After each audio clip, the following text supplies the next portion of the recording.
Whether new shooter, longtime gun owner, or even police officer or soldier, your handgun needs a Crimson Trace laser sight or light. Get the confidence and reliability you need to protect family, home, and country. Crimson Trace. Broadcasting nationwide, this is Tom Gresham's Gun Talk. Your views, advice, and questions are the driving force of Gun Talk. Call Tom now at 866-TALK-GUN. That's 1-TOM-TALK-GUN. Or reach out to us via email at tom@guntalk.com. Let us know what you think about the gun-related issues of the day. Now, here's Tom Gresham. Oh, so many things to talk about. I'm so glad that you could be with us. A lot of ways for you to participate in this hour of Gun Talk. You can, of course, just give us a call, 866-TALK-GUN. We'll get you in here. You can shoot me an email, tom@guntalk.com. You can join us over on Twitter. I'm at Gun Talk over there. We have a conversation happening even as we speak.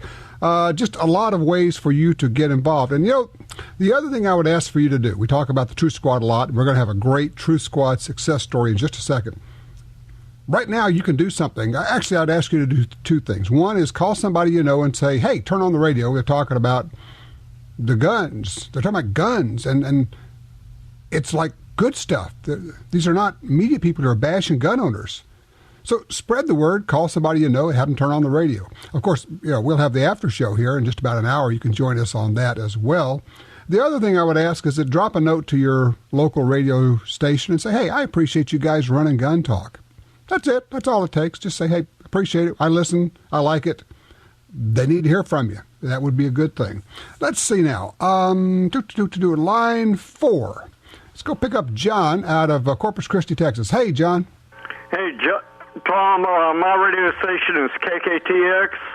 You've been on it live with Jim Lago, and we really appreciate you. Well, good deal. I appreciate the station. I appreciate you guys. What's on your mind? The reason I was calling in, back in the day in the middle 70s, I was an officer in the Navy, and my unit, when we were at our home base, we had a 24/7 guard detail of 2 sailors. Mm-hmm. And on the wall in their guard shack, we had a case that contained 2 military 870s. That means a full-length magazine. Right. Loaded with 2 boxes of double-aught buck in the cabinet and 2 commando assault rifles with 4 clips of ammo. Mm-hmm. It had a glass front, and we had a little hammer there. And if the watch squad came under attack or anything happened, they could break the glass, and they were our first responders right there. Mm-hmm. We didn't have to call 911 or the Shore Patrol or the military police or anybody else. Right. And what I really think has happened, one of your earlier callers alluded to this, is that the new generals and maybe even admirals, although I think in the Navy there may be one exception, have wussified the armed forces to the point where they're not going to listen to what we're calling for, which is concealed carry. But this other method is pretty potent. Yeah, I understand. Now, of course, my concern would be if I have to call somebody who is next to that locked up guns, then they have to get them and come to me. If I'm somewhere else I have to go to and I have to go there, I want a gun that is no further away than on my hip. And I want everybody else to have that also, because that's how you stop these guys, is you don't have to go for help and you don't have to call for help to come to you. You actually have the help on your body. And that's how you respond quickly. I appreciate the lesson there, but what my takeaway from that is it's still not with me, and it's not where the attack's taking place. So you still are calling for somebody to go get that. By the way, there's an element we should at least address. If you want to be a general or an admiral, you have to get the consent of Congress. If you were a major or a colonel who said we should allow people to carry guns on bases, there's a really good chance that a Nancy Pelosi et al. Are going to prevent you from becoming a general or an admiral. It's just something for you to be aware of. I just finished reading, by the way, a book about Hap Arnold, the general who essentially created the United States Air Force. Only man who was ever a 5-star general in 2 different branches of the military, the Army and the Air Force. Kind of an interesting little thing. We talk about the Gun Talk Truth Squad that I created so many years ago now, and the idea that a lie left unchallenged becomes the truth, so we never shrug and just say, well, that's just the way it is. We speak up, we do something, we say something. Well, we're joined right now by Mark Zelenskis, I believe it is. He's a Pennsylvania school teacher. Sent us an email, and I said, we've got to have him. Hey, Mark, how are you? Good. How are you, Tom? I am great. Now, is it Zelenskis? Yeah, Zelenskis. You got it right. It's okay. A tough one, but right on That's the spot. okay. And you are in Pennsylvania. You're a teacher there, right? What grades do you teach? I teach high school. Okay, good deal. So you wrote this letter to me, and then you included a letter. I mean, rather than me try to explain it, can you kind of bake it all down and tell us what happened? Well, yeah, basically this has been something that's been a concern as a teacher, that I've had for a number of years, and actually took the approach of trying to get a, resource officer in our school, and this was mainly after the Columbine issue, and, that just, school budgets right now, it's very difficult for schools to go ahead and do that, and while listening, I've been a big fan of you for the past number of years, and happened to hear a show, and Jim Irvine was on and started talking about a program that they implemented in Ohio, where basically the Buckeye Firearms. Buckeye Firearms, that they basically were going to train teachers to, be able to respond to, an active killer in a situation like that, and what took first was the legislature to, pass a law to lift the restrictions so that school boards could decide for themselves, district by district, whether they were going to implement this program. And as you know, Buckeye Firearms does the training for teachers. And so I thought they're doing it in Ohio. I mean, why not do it in Pennsylvania? I mean, we've got to start doing this, and hopefully, all 50 states is, are going to have something like this. Okay. So, I took it upon myself just to, I know our state senator very well, showed up, and asked him if he'd be willing to go ahead and do this, and he thought it was a great idea, and, kind of used the Ohio law to model his bill, and right now that legislation is pending, and in the meantime, I approached our school board about the idea, and we have like a committee system in our school district, which is Indiana Area High School, or Indiana Area School District, which is about 50 miles from Pittsburgh, PA. And I brought it up in our, school safety committee meeting, and it was fairly well received. And they actually are going to pay for me to go out or give me 3 conference days to go out to Ohio to get the training.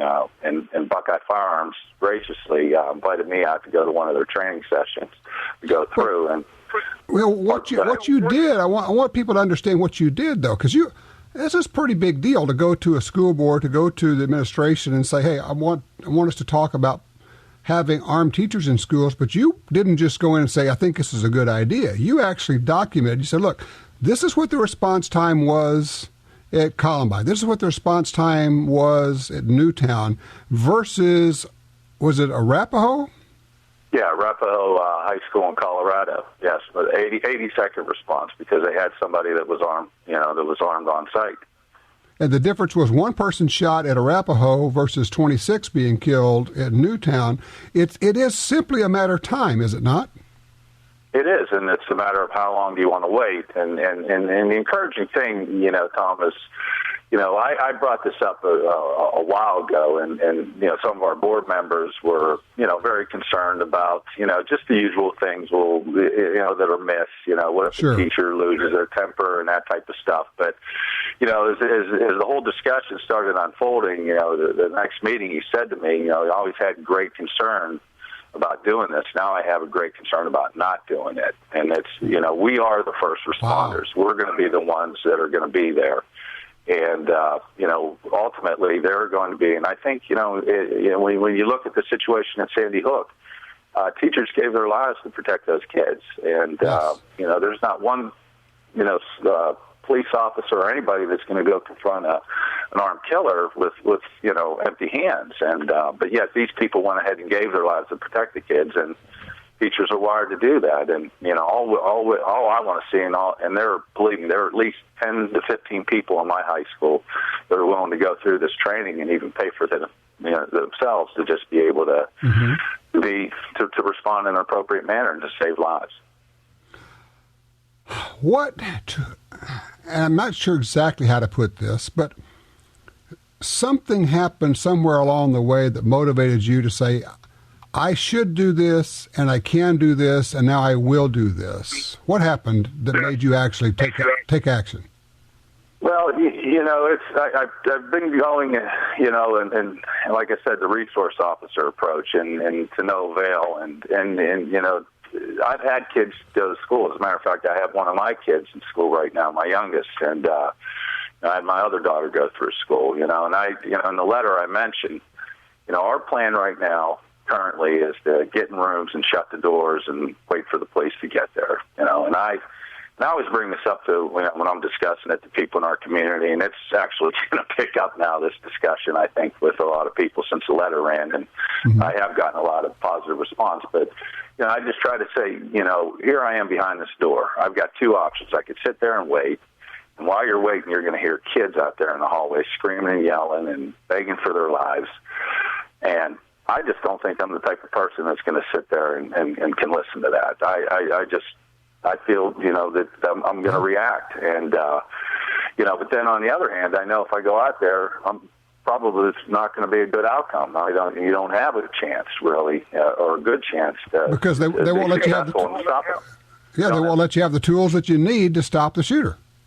Absolutely. So it's a really not a good. I mean, there's really no good choice to make there in that situation. But I just don't think I could wake up every day, look at myself in the mirror, knowing that I had kids out there that I didn't respond and didn't open the door and didn't try to do something to stop this person from harming them. And I think there are a lot of more people out there like this with me. So I say, would you go help your kid? And everybody says yes. And I said, well, why would I not go help somebody else's kid? That's it in a nutshell. I'll tell you what, Mark, you get the Gun Talk Attaboy of the Week award for this one, for standing up, being a good, proud member of the True Squad. And man, what a great success. Keep us posted on it, would you please? I will certainly do, Tom. Thank you so much for having me on. Absolutely. You take care. Well, there it is. It works. What do you have to do? Well, you have to just be willing. You stand up, you say something, you speak up, you get informed, you make a cogent argument. You put the position out there. There are other people who think the same way that you do. That's the other thing. Sometimes they won't talk about it until you do. Somebody's got to break the ice. Maybe you're the one that breaks the ice, that starts the conversation, that actually gets something moving, that gets armed teachers into schools, that saves the lives of children. So tell me, 866-TALK-GUNS, tell me, what are you willing to do? Will you write a letter? Will you speak up? Will you go to a school board meeting? What have you done? What are you willing to do? And maybe today is the day you walk up to the front of the church and you say, let me tell you my story. Well, you know what? You can do that right now. 866-TALK-GUN. We'd love to hear it. In the war on terror, fighting crime in the streets, in competition and homes around the world, one name in firearms stands out: Sig Sauer. Our pistols and rifles are renowned for their unfailing performance. This same commitment to excellence can be found in our line of SigTac accessories and the training offered by the Sig Sauer Academy. For unmatched quality, reliability, and innovation when it counts, choose Sig Sauer. Visit SigSauer.com today. You may be a new shooter, a longtime gun owner, or even a police officer or soldier. No personal defense handgun is fully equipped without a Crimson Trace laser sight or light. Get the confidence and reliability you need to protect family, home, and country. Call 800-442-2323 888-244-2406 or visit crimsontrace.com for a free copy of our new laser training video, The Laser's Edge, Crimson Trace. Hi, I'm Michael Bain. You know I hate cleaning guns, so anything that makes that job faster and easier is definitely a plus. And that's where bore tips come in. These reusable, lint-free cleaning swabs make cleaning a breeze. And the tighter-fitting bore tips do a better job on barrels than cotton mops or patches. Hey, it's a dirty job. Let bore tips help. To find a dealer, visit boretips.com. Looking for shooting instruction but don't know where to go? Well, we have it, and you can access hours of training and safety videos, which you can watch on your home computer. On GunTalkTV.com, we have top competitive shooters, the best in self-defense trainers, and folks who have hunted all over the world, helping you learn which gun to buy, how to use it, how to store it safely, and everything else you need to be a safe and competent shooter. We also have gun makers showing off their newest rifles, shotguns, and handguns. Doesn't matter if you're a veteran shooter or a complete beginner. You'll find what you need at GunTalkTV.com. You can check it out for free, and you can get full access for only $5.95 a month. That gives you unlimited access to hundreds of videos, and we're adding more all the time. Run the videos over and over to make sure you understand what's being said. Skip around. You're in control. Get smarter. Shoot better. Visit GunTalkTV.com. From the blind or the boat, the only ammunition choice for waterfowlers is Black Cloud. Federal Premium Ammunition uses cutting-edge technology, combining flight stopper steel with premium steel for the ultimate in waterfowl patterns. Black Cloud uses the flight control wad, getting shot to the target faster with increased energy, devastating on ducks and geese. Black Cloud. Drop ducks like rain.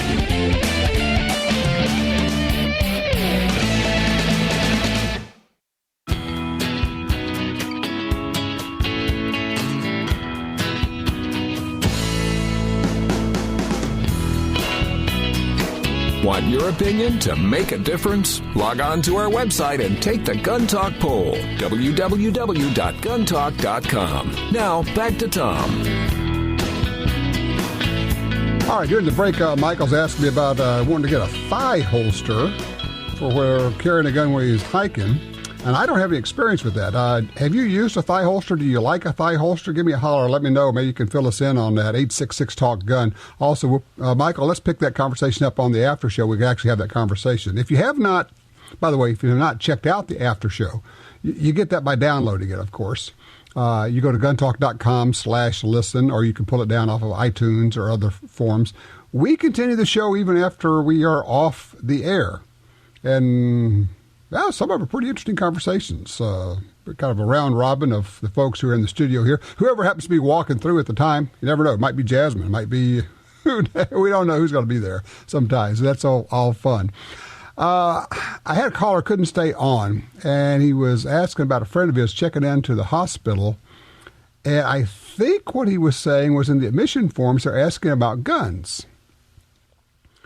So my question is, have you run into that? I have heard of doctors asking about that when you go to your doctor's office. I don't know that I've heard anything definitive about hospitals putting that on their admission forms. So if you've run into that with a hospital asking if you own guns, et cetera, give me a holler, 866-TALK-GUN. I'd like to know about that one. Line 3, Sean's with us in Shreveport, Louisiana, Keel Country. Hello, Sean. Yes. How can we help you? Yes, I was wondering, I'm in Louisiana, and we got open carry, and I'm a recent gun owner, and I'm prepared, if I'm ever involved in a situation, if it goes down, trying to protect somebody, what do I do if the cops show up? I mean, how do they know if I'm not the bad guy or the good guy? Sure.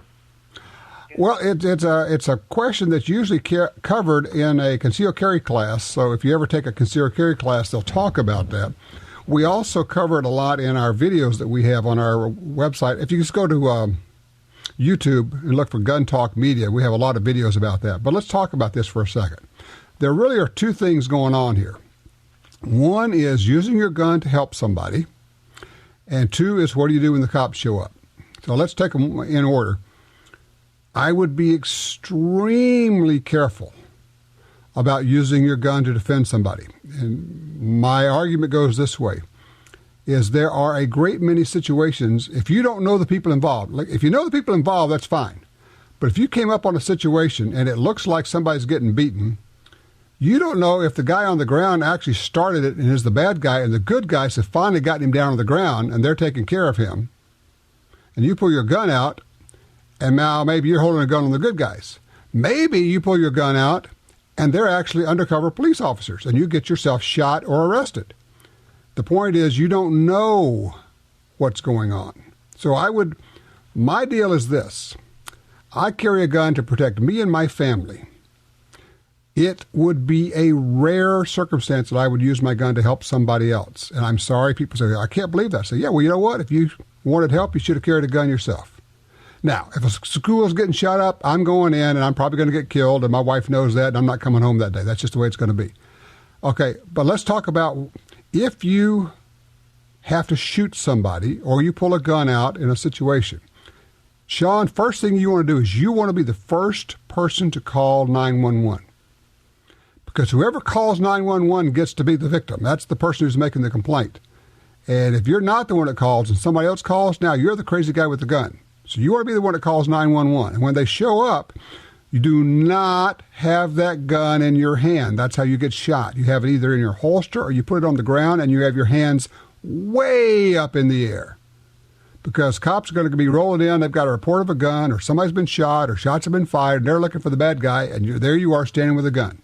It's a great way to get yourself shot. Again, these are the kind of things that most concealed carry classes would cover. I would suggest that you go take the class. I would suggest you get your carry permit. In Louisiana, here's the thing. If you open carry, you can't be within 1,000 feet of a school with those school gun-free zones. But with a concealed carry permit, you can walk right past a school carrying your gun concealed with your permit, and you're legal. It's a really good reason, at least in this state, to get the permit and not to be open carry. Tom Gresham's Gun Talk is broadcast nationwide every Sunday. If you can't hear Gun Talk where you live, call your local talk format station and clue them in on Gun Talk. Stay tuned. We're coming right back.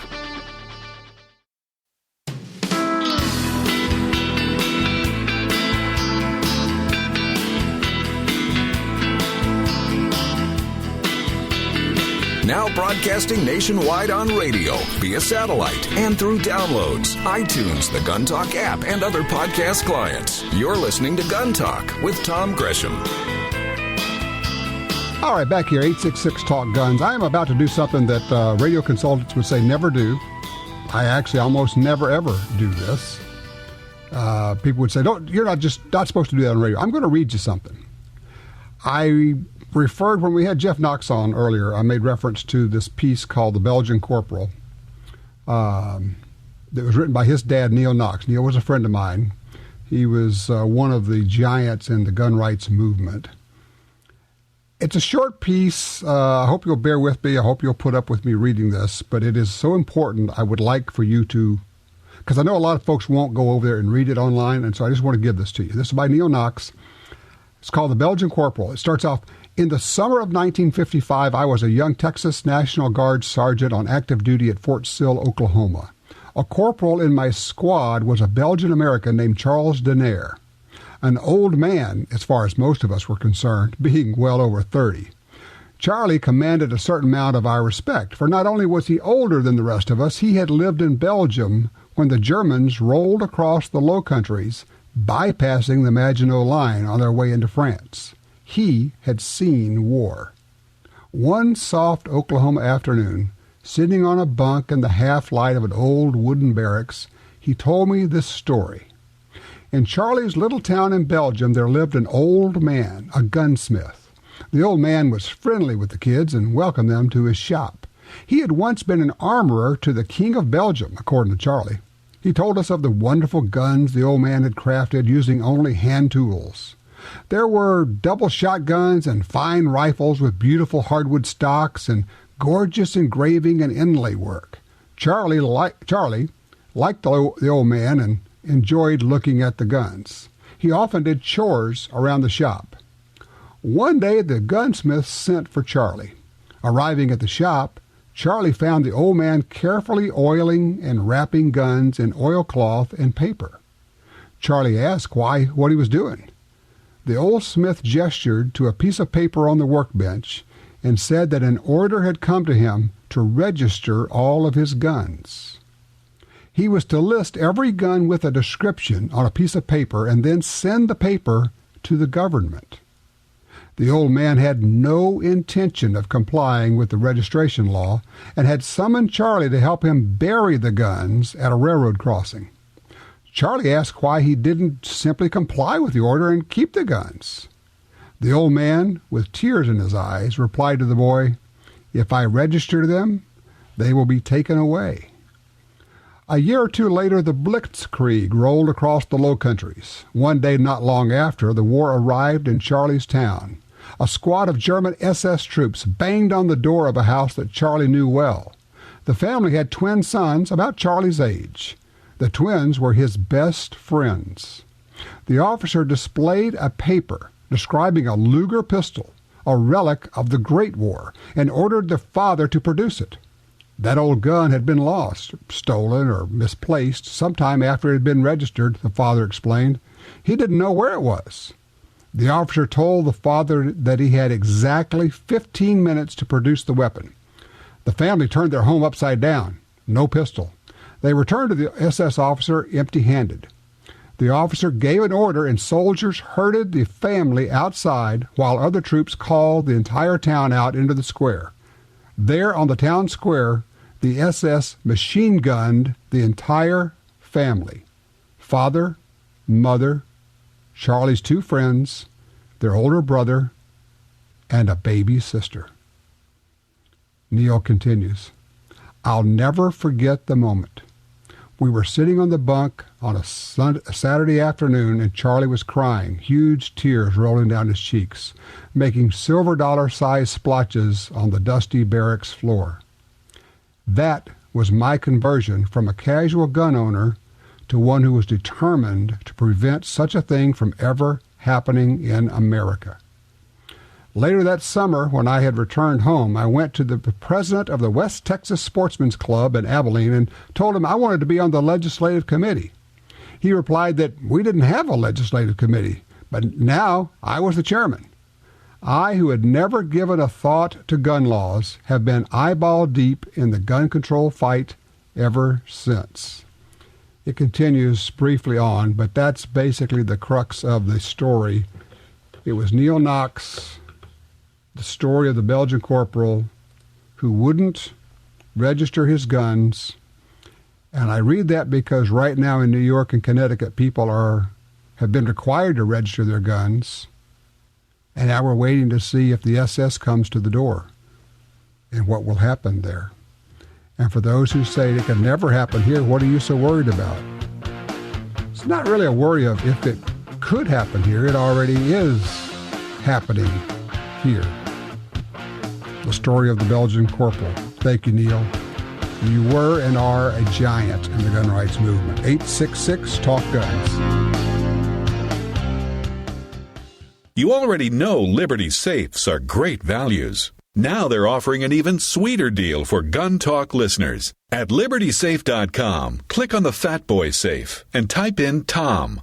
Liberty will give you up to $250 off your purchase. Protect the things you value most. LibertySafe.com, click the Fat Boy Safe, promo code Tom, save up to $250. That's LibertySafe.com. LibertySafe.com. If you're looking for a safe and trusted way to sell your firearms, look no further than Dury's Gun Shop. I trusted them to sell my dad's collection. They built their business for over 50 years on honesty and customer service. Dury's Guns will buy any size collection or estate, none too big or too small. Selling your firearms to Dury's Guns is easy. Go with the pros. I trust Dury's Guns. DurysGuns.com. You know the name Walther is a legendary brand, But do you know the new Walther? The new Walther has introduced 3 new precision handguns. The smooth PPQ M2 is a breakthrough in ergonomics and trigger pull. The tough PPX is a workhorse at a value price. The cool, iconic PPK S22 blends classic PPK with the fun of the economical 22 LR. There is a lot going on at the new Walther. Visit us at waltherarms.com. Walther, at your favorite retailer. Hi, I'm Tom Gresham. For more than 40 years, I've been watching an environmental disaster in my backyard, and it actually impacts all sportsmen in America. I'm talking about the massive loss of land on the Louisiana coastline. The U.S. Geological Survey said the swamps and marshes of coastal Louisiana are among the nation's most fragile and valuable wetlands. That land is disappearing. The Mississippi River Delta hosts as many as 10 million ducks and geese every winter. These are birds which migrate northward through the states, all the way to Canada. The wetlands of the Delta support some of America's best fresh and saltwater fishing. And here's the deal. The wetlands of the Mississippi River Delta are disappearing at a rate of 1 football field every hour. 1 football field every hour. Gone. We can reconnect the river with its wetlands and restore the Delta, but we need your help. Please visit vanishingparadise.org. That's vanishingparadise.org. Tired of overpaying for one concealed carry holster after another that is flimsy, hard to hide, or just plain uncomfortable? At Alien Gear Holsters, less than $30 gets you a professional quality holster that's super stealthy and ultra comfortable. Every Alien Gear holster is backed by a forever warranty, a 30-day test drive, and free shell trades for life in case you buy a different gun. AlienGearHolsters.com. AlienGearHolsters.com.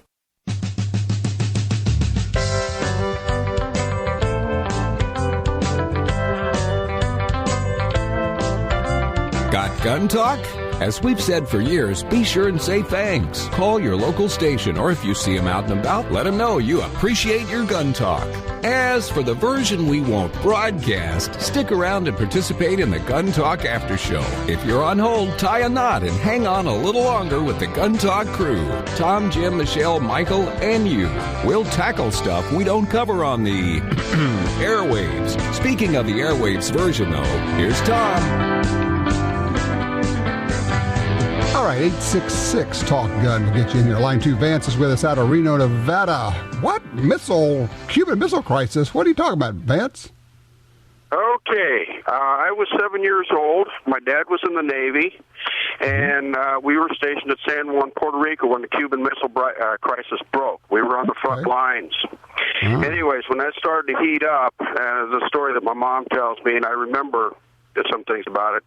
But anyways, Admiral Gallery put the word out. Any of the wives that wanted to arm up for their own protection, he would issue them 38 specials and a box and an ammo box of ammunition. My mom was one of the ones that said okay.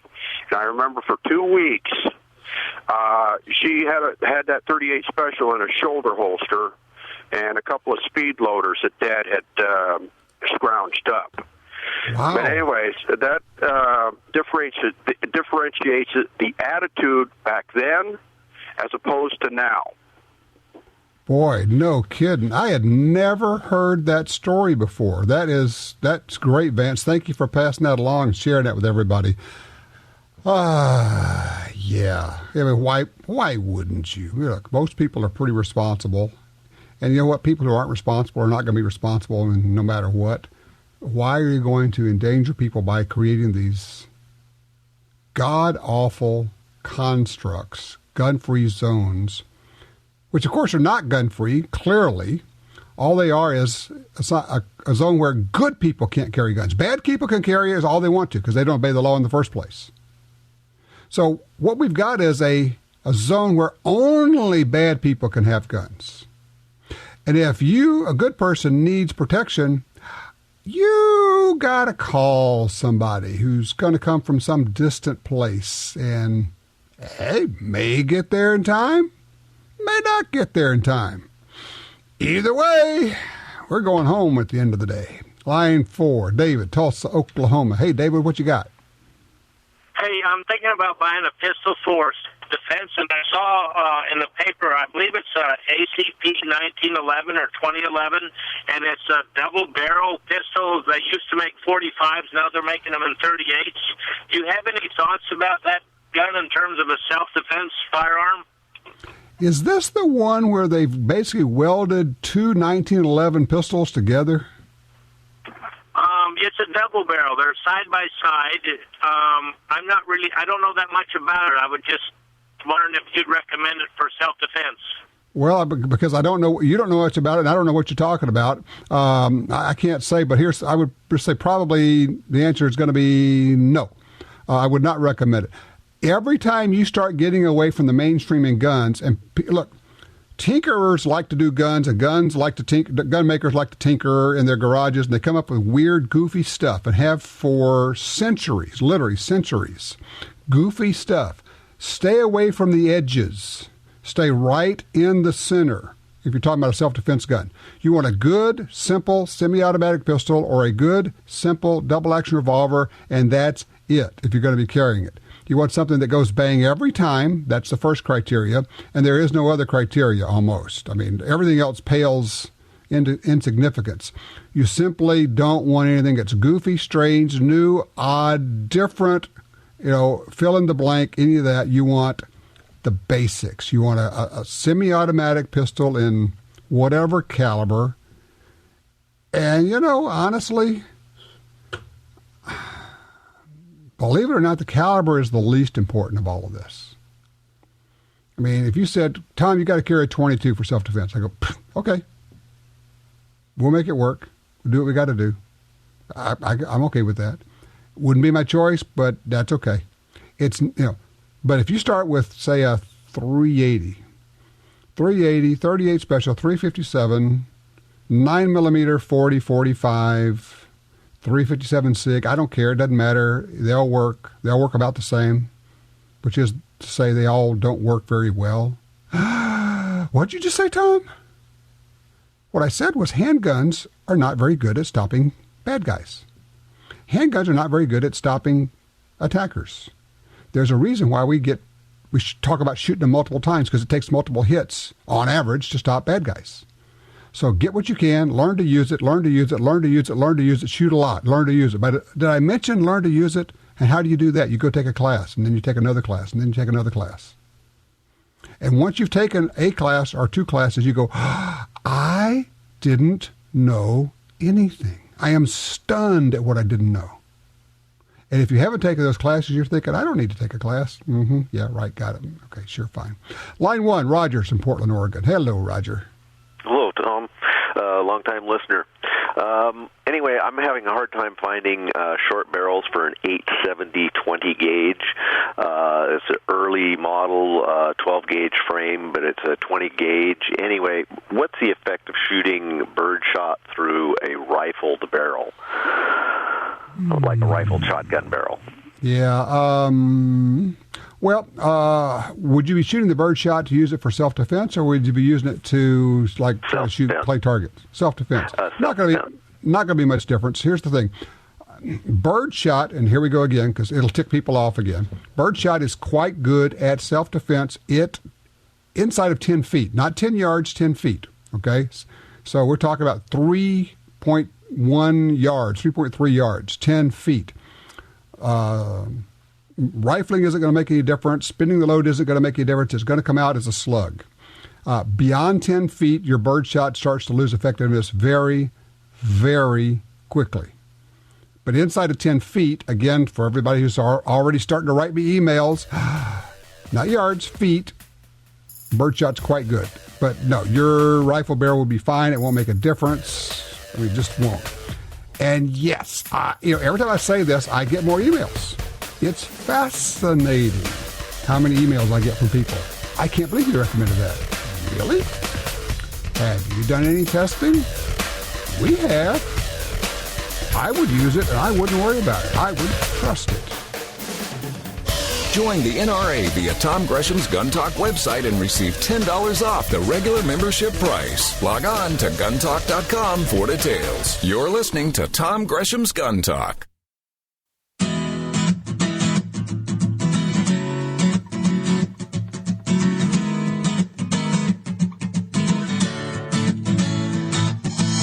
Just because we're wrapping up on the air doesn't mean we're done talking about guns. Stick around for the after show. It's our podcast-only version designed to include all the stuff we simply couldn't fit into a regular show. Call in now at 1-TOM-TALK-GUN. Now, back to Tom. All right, let's pick up Herb on line 2 out of Houghton, Louisiana. Hello, Herb. Hey, Tom, how's it going? A comment about Dan Gallery, the Admiral. I served under him. He flew his flag on one of the carriers.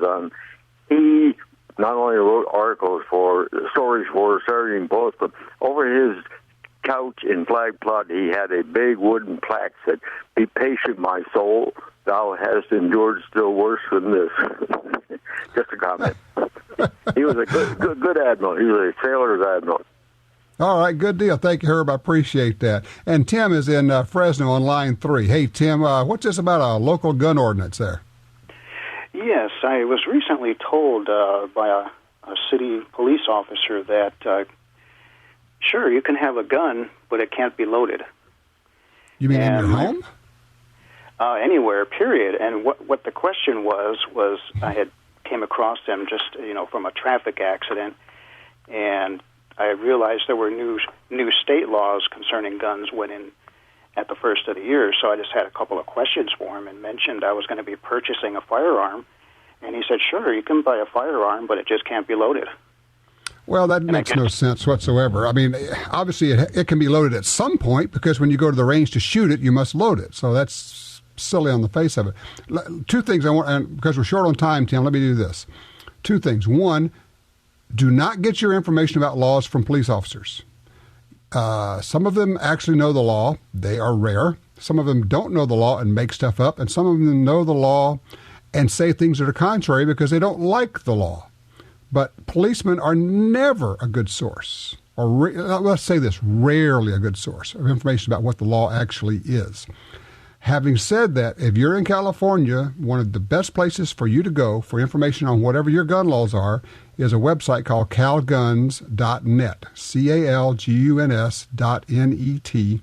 You can post that question up there. People will immediately answer and say, all right, here's the laws in Fresno, whether you're talking about in your car, if you're talking about carrying a gun, if you're talking about storage in your home, or whatever it is. And honestly, Tim, the best place to go for all of that is CalGuns. Don't trust what the police tell you, because if they tell you wrong and you do something to get crosswise with the law, they're not on the hook for it. You are. It's up to you to know what's going on. So look, I appreciate the call. Which brings me to this thought. You need to be involved on a state level and, if possible, a local level of what's going on with gun laws in your state.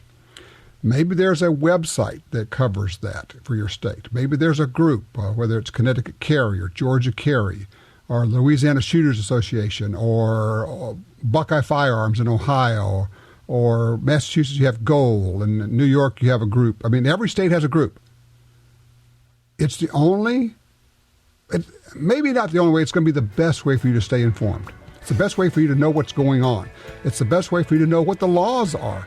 And when there is a threat, something comes up in the legislature. I spent last Wednesday testifying in the Louisiana legislature. It was a depressing experience. I'll tell you about that at some point. By the way, they moved a bill out of committee to basically ban tannerite in Louisiana. If you're in Louisiana, you didn't know about that? Yeah, time to get involved. All right, if you would like, call me right now, 866-TALK-GUNS. We can still get you on because we're going to do the after show right now, and we'll carry you over. So call 866-TALK-GUN, and we'll get you into the after show. We'll make you a part of that. But in the meantime, you're charged. Join the Truth Squad. Make the pledge. You're never just going to shrug and say that's the way it is.